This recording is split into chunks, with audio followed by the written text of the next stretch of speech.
গতকাল গুয়াহাটির বার্সাগড়া স্টেডিয়ামে রাজস্থান রয়্যালসের কাছে চেন্নাই সুপার কিংসের ৮ উইকেটের শোচনীয় হার ভক্তদের স্তব্ধ করে দিয়েছে। মাত্র ১২.১ ওভারে ম্যাচ শেষ করে দেয় রাজস্থান। কেন এভাবে হারতে হলো ধোনির উত্তরসূরিদের, সেই ময়নাতদন্ত ও ম্যাচের পূর্ণাঙ্গ রিপোর্ট।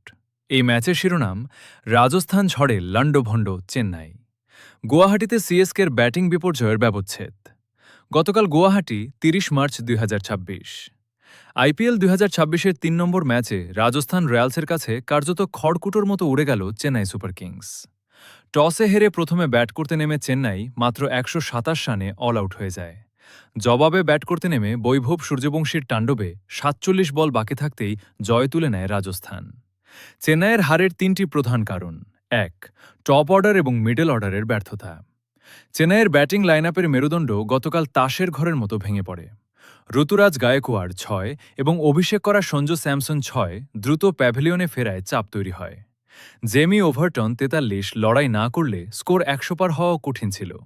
২. রাজস্থানের বিধ্বংসী পেস অ্যাটাক। নন্দ্রে বার্গার এবং জোফরা আর্চারের গতির সামনে চেন্নাইয়ের ব্যাটাররা থই পাচ্ছিলেন না। বার্গার ৪ ওভারে মাত্র ২৬ রান দিয়ে ২ উইকেট নিয়ে ম্যাচের সেরা হন। এছাড়া রবীন্দ্র জাদেজা আবার গোলাপি জার্সিতে ফিরে এসে ২ উইকেট নিয়ে সিএসকেকে বড় ধাক্কা দেন। ৩. সূর্যবংশীর অভাবনীয় ব্যাটিং।